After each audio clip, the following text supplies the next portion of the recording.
بسم الله الرحمن الرحيم. الحمد لله والصلاة والسلام على رسول الله وعلى آله وصحبه ومن والاه. بینەرانی بەڕێز و خۆشەویست، سڵاو و ڕەحمەت و میهرەبانی خوای پەروەردگار بەسەر هەموو لایەکدا بڕژێ. خۆشحاڵ و بەختەوەرم کەوا ئەم جارەش خوای پەروەردگار تەمەنیدا بە خزمەتی ئێوەی بەڕێز و خۆشەویست و زێدە ئازیز شاد بوومەوە. خۆشەویستان، ئەم جارەشیان لەگەڵ پەروەردەکاران، لەگەڵ دایکان و باوکان، لەگەڵ ئەو کەسانەی کە ئەرچی قورس و باریگرانی پەروەردە کەوتۆتە سەرشانیان گەشتێک دەکەین، گوزەرێک دەکەین جارێکی تر بۆ جیهانی پڕبەڕائەتی پەپولەکان، بۆ جیهانی منداڵی. خۆشەویستان، لە یەک دوو ئەڵقەی ڕابردوو کۆمەڵێک ڕێگا و چەند هەڵوێستەیەکمان کرد لەگەڵ پەروەردەکاران بۆ پەروەردەی منداڵەکان. ئەم جارەش باسی چەند خاڵێک دەکەین کە پێویستە پەروەردەکاران و دایکان و باوکان لە بەرچاوی بگرن. باوکی بەڕێز، دایکی ئازیز، پەروەردەکاری خۆشەویست، پێویستە دەربارەی منداڵەکان، دەربارەی پەروەردەی منداڵان و جگەرگۆشەکانمان پێویستە جوانترین ڕێگا هەڵبژێرین، پێویستە ئەو وشانە هەڵبژێرین کە وشەی جوانن، وشەی پاراون، وشەی پڕمانە و تەعبیری جوانن، بۆ ئەوەی بەو ڕێگایانە، بەو باشترین ڕێگایانە، بەو ڕێگا گونجاوانە بتوانین لە هەست و سۆزی منداڵەکان تێبگەین، بۆ ئەوەی بتوانین ئێمە منداڵەکان قبوڵمان بکەن، بۆ ئەوەی احترام و ڕێز دروست بێ لە بەینمانە، بۆ ئەوەی بەڕێزەوە شتەکان وەربگرن.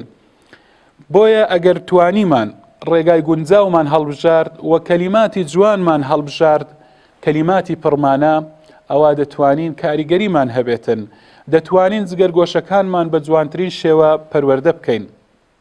پەروەردەکاری خۆشەویست، دایکان و باوکانی بەڕێز، پێویستە بنەماکانی پەروەردەی تەندروست خۆمان فێرکەین، پێویستە ئەو بنەمایانە فێر ببین، بیان زانین، بیان ناسین کە بنەمای پەروەردەی تەندروستن. ئەمانەش پێویستیان بەکات هەیە، پێویستیان بە تێکۆشان و ماندووبوونێکی زۆر هەیە، زۆر جاران پێویستی بە ماڵ هەیە، کەواتە ئەگەر بمانەوێتن ئەم بنەمایانە جێبەجێ بکەین، تەطبیقیان بکەین، پێویستە بەڕاستی وەکو گوتم ماڵ و سەروەت و سامان و کات و تێکۆشانی خۆمان، ماندووبوونی خۆمان، ئەم شتانە هەمووی لە پێناویدا خەرج بکەین. ئەمەشیان بەڕاستی یعنی ئەگەر بتەوێتن پەروەردەیەکی تەندروست منداڵەکان پەروەردە بن، دەبێ بیان بەخشی ئەمانە لە پێناویاندا، وەکو لاڵقەی ڕابردووش ئاماژەمان پێدا بوو. پەروەردەکارانی خۆشەویست، منداڵان، جگەرگۆشەکان و پەپولەکان لە نێوان خۆیاندا جیاوازن، واتە منداڵێک تا منداڵێک، جگەرگۆشەیەک تا جگەرگۆشەیەکی تر. منداڵەکانت لە ماڵەوە طەبیعەتیان، سروشتیان، هەڵسوکەوتیان لە یەکتری جیاوازن. هەر لە هەندێک ئەموری ویراثی بگرە، یعنی هەندێک منداڵ هەر لە زگماکەوە بگرە لەگەڵ منداڵەکەی دیکە لەوانەیە جیاوازیان لە خلقەت و لە دروستبوون و لە هەیکەل و لە جسمیشیانەوە جیاوازیان هەبێتن. کەواتە منداڵەکان چ لە سروشت و لە لاشەیاندا جیاوازن لە یەکتری، و چ لە خوو ڕەوشت و صفات و لە مەلەکاتی فکری، لە بەهرە، لەوانەش جیاوازیان هەیە لە نێوان یەکتریدا. بۆیە هەر یەکێک لە منداڵەکان، هەر یەکێک لە جگەرگۆشەکانمان بەڕاستی پێویستی بە چارەسەرێکی تایبەت هەیە، یعنی پێویستی بە ڕێگایەکی تایبەت هەیە بۆ هەڵسوکەوتکردن لەگەڵیان. بۆیە بەڕاستی منداڵ هەیە، جگەرگۆشە هەیە، پێویستی بە زیاتری کات هەیە، کاتی زیاتر لەگەڵ خەرج بکەی، پێویستی بەوە هەیە کە زیاتر حتا ماڵ و ماندووبوونی خۆتی زیاتر لێ خەرج بکەی. بەڕاستی ئەوەش زۆر نییە، یعنی بۆ ئەو کەسانێک کە ئەو بارەگرانە کەوتۆتە سەرشانیان و بۆ ئەو کەسانێک کە بیانەوێتن تەرازویان لە ڕۆژی قیامەتدا، تەرازوی چاکەکانیان، تەرازوی حەسەناتەکانیان گرانتر بێتن، تەرازوی چاکەکانیان زۆر قورستر بێتن لە تەرازوی گوناه و تاوانەکانیان. کەواتە پاش مردنت بەڕاستی پەروەردەی منداڵەکانت سوودت پێ ئەگەینیتن. ئەگەر تۆ منداڵەکانت پەروەردە کردبوو لەسەر پەروەردەیەکی تەندروست، ئەگەر منداڵەکان ڕاهاتبوون لەسەر لەسەر خێر و چاکە و خواپەرستی ئەوە چاکەکانی ئەوان بۆ تۆ دێتن ڕۆژی قیامەت پەروەردەکار و دایک و باوکی خۆشەویست. ئەها یەکێک لەو کەسانەی یەکێک لەو سێشتانەی کە طبعاً ئینسان کاتێک کە وەفاتە کات و دەمرێتن و دەچێتە قەبرەوە هیچ شتێک سوودی پێناگەینیتن تەنها سێشت نەبیتن. یەکێک لەوانە ئەو وەلەد صالح یەدعو له، منداڵێکی صالح ئەگەر خوای گەورە منداڵەکان صالح بکاتن، منداڵەکەت ئەگەر صالح بوو، ئەگەر منداڵێکی چاک بوو کاتێک کە دوعات بۆ دەکاتن یا کردداری چاک دەکاتن تۆ بەشت هەیە لە هەموو ئەو کردارە چاکانەی کە منداڵەکەت دەیکات و خێر و پاداشتەکەی بۆ دێتەوە. کەواتە هەرگیز نەڵێی ماندوو ئەبم لە پەروەردەکردنیان، هەرگیز نەکەی لە پارە خەرجکردن بۆ منداڵەکەت زەرەر ناکەی و زیانی لێ نابینی، بەڵکو بە پێچەوانەوە سوود و قازانجی زۆری هەیە. بۆیە هەمیشە دەبێت لە بەرچاومان بێتن منداڵەکان وەکو یەکنین، منداڵ تا منداڵ هەم لە ویراثەت و لە زگماچیەوە لە هەیکەلی دروستبوونیەوە لە تێگەیشتن و فکر و هزریەوە لە مەلەکاتی فکریەوە لەو شتانە لە یەکتری جیاوازن. منداڵێک لەوانەیە زوو دەشتەکان بگاتن، زۆر کاتی نەوێتن، زۆر پێی وەماندوو نەبی، یەکێکتر لەوانەیە زیاتری بوێتن، زیاتر دەبێت لەگەڵی خۆماندووکەی لەوانەیە نەخۆشیەکی هەبیتن، کەواتە هەر یەکەیان پێویستی بە چارەسەرێکی گونجاو و بە ڕێگایەکی تایبەت هەیە. دایکان و باوکانی خۆشەویست، پەروەردەکارانی بەڕێز، وشەکان، ئاوازی دەنگ و تۆنی دەنگ، ڕوخسار، مەلامیح و شێوازی ڕوخسار و ئەوانە هەر هەمویان کاریگەری تایبەتی خۆی هەیە، کاریگەری زۆر گرنگیان هەیە لەسەر منداڵەکان، لەسەر دەرونی منداڵەکان، جاچ بە ئەرێنی بیتن یان بە نەرێنی بیتن.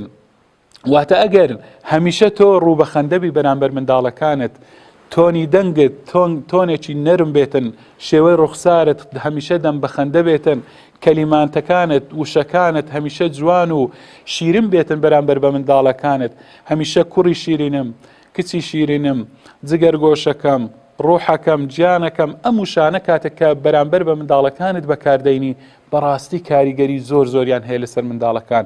بە پێچەوانەشەوە کاتێک کە وشەی زبر بەکاریان بەرامبەریان بەکاردێنی، کاتێک کە تۆنی دەنگت گر دەبێت و هاوار دەکەی بەسەریاندا، کاتێک ڕوت هەمیشە عەبوس و ڕوویەکی گرش دەبێتن بەرامبەر بە منداڵەکانت، ئەوە بە پێچەوانەوە کاریگەری زۆر خراپی دەبێتن لەسەر منداڵەکان. بۆیە دەبێت ئاگاداری هەموو ئەو شتانە بین، هەم لە دەنگمان، هەم لە ڕەنگمان، هەم لە وشەکانمان پێویستە زۆر بە حەذەرەوە بە وریاییەوە هەڵسوکەوت لەگەڵ منداڵەکان بکەین، چونکە بەڕاستی منداڵ خۆشەویستان ئینشاڵڵا لە ئەڵقەی داهاتوو باسی ئەوە دەکەم کە منداڵ بناغەیە، تۆ بناغە چۆن دابڕێژی، ئەگەر دەتەوێت بناغەیەکی پتەور دابڕێژی پێویستی بەوە هەیە بەڕاستی خۆتی لەگەڵ ماندووکەی، ئەگەر نا ئەگەر بناغەکە پتەو نەبوو بیناکەش پتەو دەرناچێتن.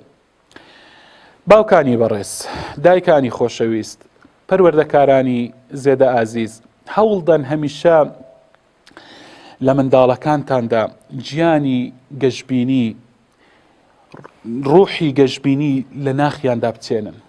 هەوڵدان منداڵەکانتان هەمیشە فێری گەشببینی بکەن، با بە گەشببینیەوە بژین، با ژیان هەمیشە بە گەشببینیەوە بڕوان نەژیان، با هەمیشە گومانی چاچیان بەخوای پەروەردگار هەبێتن. ئەگەر گومانی باشیان هەمیشە بەخوای پەروەردگار هەبێتن، وایان لێدێت لە ژیاندا هەمیشە بەختەوەر دەبن، هەمیشە چێژ دەبینن لە ژیاندا، هەمیشە مرتاح دەبن، هەمیشە کەیفخۆش و ڕەنگخۆش دەبن. ئەگەر بێت و بە گیانی گەشببینیەوە بڕوان نەژیان، ئەگەر بزانن ئەم ژیانە ژیان و مردن هەمووی بەدەستی خوای پەروەردگارە، ڕزق و ڕۆزی هەمیشە بەدەستی خوای پەروەردگارە، بەدەستی هیچ کەسێک نییە. ئەگەر ئاوا بوون، ئەگەر بە گەشببینیەوە ڕوانیانە ژیان، ئەگەر فێرت کردن پێت گوتن جگەر گۆشە خۆشەویستەکانم، منداڵەکانم، ڕۆحەکەی دایە و بابە، ئەگەر بێت و ڕۆژ شەو بەشی شەوی کۆتایی کە کاتێک سەیەکی شەو تێپەڕ دەکاتن لە هەموو بەشەکانی شەو زیاتر تاریکترە. بەڵام هەر کاتێک شەو زۆر تاریک بوو بەیانیەکی بەدواوەیە، سپێدەی بەدواوەیە، لە دوای تاریک بوونی شەو بەیانی دێتن، ڕۆژێکی ڕووناک هەڵدێتن، دوای ساردی زستان، دوای ئەوەی کاتێک کە زستان زۆر سارد دەبێتن بەهاری بەدواوەیە. ئینە مع العسر یسرا، فإن مع العسر یسرا. عسر ناخۆشی و تەنگەتاوی هەمیشە قورئان لە نێوان دوو یوسردا، لە نێوان دوو خۆشیدا باسی کردووە، کەواتە هەرگیز عسر ناتوانێتن، هەرگیز ناخۆشی و ناڕەحەتی ناتوانێتن بەسەر خۆشیەکاندا زاڵ بێتن. بۆیە پێش و پاشی خۆشیە فێریان کەین کە ژیان چەندە ناخۆش بێتن، چەندە ناڕەحەت بێتن، هەمیشە خۆشی بەدواوەیە. فێری گەشتبینیان بکەین، با بە گەشتبینیەوە منداڵەکانمان بژین بۆ ئەوەی چێژ لە ژیان وەرگرن، بۆ ئەوەی هەمیشە بە بەختەوەری و بەدەم بە خەندەییەوە بژین، بە ڕەشبینی لە ناخی منداڵەکانمان دەربێنین بۆ ئەوەی بەختەوەر بن منداڵەکانمان. پەروەردەکارانی خۆشەویست، دایکان و باوکانی بەڕێز، پێویستە ئێمە خۆمان وەڕابێنین، خۆمان ڕزگارکەین لە تووڕەیی، لە قەلەق، لە دوودڵی،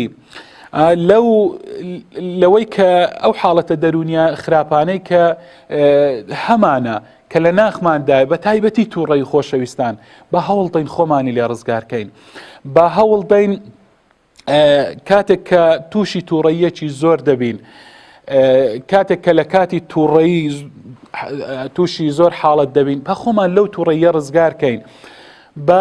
چونکە بەڕاستی تۆ تەماشاکە ئەگەر بێت و تەماشای دوو پیاو بکەین، پیاوێکیان دەبینی کاتێک کە زۆر زۆر تووڕە ئەبێتن، مەسەلەن ڕووداوێک دێتە پێشەوە، پیاوێک دەبینی زۆر تووڕە ئەبێت، هەڵدەچێتن، بەڵام ئەوەی تریان دەبینی بە خەندەیەکەوە، بەدەم بە خەندەییەوە بەرامبەر ئەو ڕووداوە خەندەیەکی بۆ دەکا، ئەوەی تریان زۆر بە تووڕەیی ڕوبەڕووی دەبێتەوە.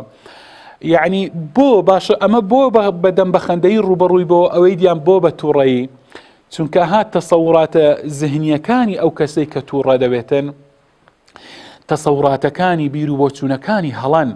بۆیە بەڕاستی پێویستە لەسەر ئێمە کە مراجعەی دەرونی خۆمان بکەین، ئەو ڕێگا و مەساری خۆمان بەڕاستی ڕاستی کەینەوە.